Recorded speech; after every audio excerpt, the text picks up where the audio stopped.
Hello and welcome to the Dinosaw number 219, another 7 curious, interesting things I saw last week. So as ever, let's crack on. First one is an update from Figure Robotics, and they've shown you how they can sort parcels on a conveyor belt, which is very exciting.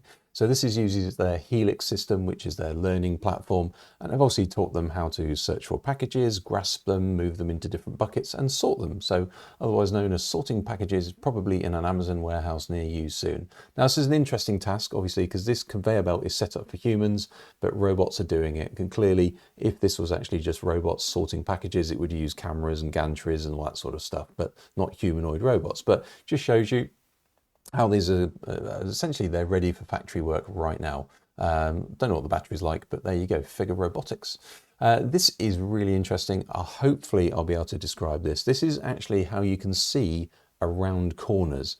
Now the way it does this is there's an object, so in the corner here, in the top corner, there is a cell phone pointing at a wall, and there is a camera the other side of it, which is said CCD, which is essentially a camera. It is pointing at the wall, and what it's then doing is it's picking up the diffuse kind of light that is scattered from the wall, and it's reconstructing it using an algorithm to actually reconstruct what was around the corner.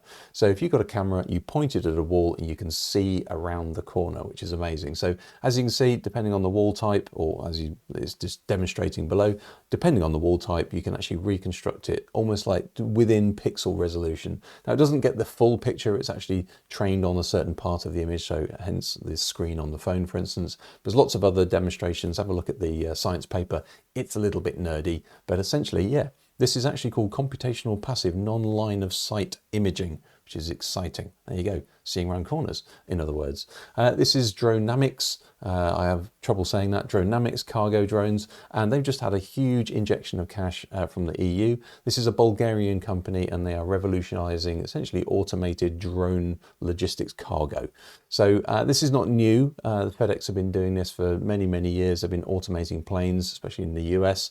But this is Dronamics, a Bulgarian company. They are the first licensed cargo drone airline in Europe. So this is their Black Swan. It can carry 350 kilograms, that's a third of a ton, up to 2,500 kilometers, and much more efficiently than actually just going in a normal aeroplane. So you may be seeing these in the sky near you, especially in Europe, probably in Bulgaria also. But there you go, Dronamics. Really interesting story. I keep sort of checking in on this every couple of days to see if there's anything changed, but it is actually true. So this is Claude for Opus. So this is Claude's Anthropic model. What it does is if you're trying to do something which it says is essentially egregiously immoral, i.e. bad stuff, it will start to try and report you. Now it will do quite a lot of nefarious things to report you. So for instance, if you're trying to, in this case here, if you're trying to put some dodgy facts into a science paper, some medical research, you're trying to falsify it, that sort of thing, or you're trying to do something which is, as I say, illegal, it will try and do some quite interesting stuff to snitch on you to the police, to the press, to the science bodies, all those sorts of things. It will even go to the point of it will go down to your command line, and it will try and contact people through your command line as well. It might even lock you out of your own system. So, you know, when asked, which is Anthropic, when asked, is this true? They went, yeah, it kind of is. So there you go. This is the future of AI. If you're doing something dodgy, it might even try and blackmail you and retaliate and lock you out of your own system. This is Odyssey World. You can have a play with this by following the link down below. And this is kind of interesting. You may have seen things like a Minecraft generator that can actually, or Doom, that can actually generate a game of Minecraft just through essentially learning it. So what this is actually doing is it's generating one frame in front of the current frame. So this video does not exist. This is me playing it, by the way. So this scene does not exist. All it's doing is it knows the world. It's generated the world. And what you can do is you can then move around it. It knows that you want to go left, and it then figures out what might be left and generates it. So it's a bit glitchy, a bit weird, a bit sort of foggy at the moment. But what it's actually doing is it's generating one video frame in front of another. So obviously, you think there is no rendering engine behind this, there's no actual video behind this. So this might well be, or could much be the video production of the future. It's interactive, you can walk around it, and game engines of the future might also use this. So this is actually not actually video, it's generating it real time. So go and have a play because it's quite interesting. Click on the little world channel buttons left and right, just swap the scene if you do get to play with it. It's very interesting. This is called Ring-rotor, and this is from Zhejiang University. I think I've said that right. If not, I do apologize. But this is a quadcopter that can actually hold things and transport them from one place to another.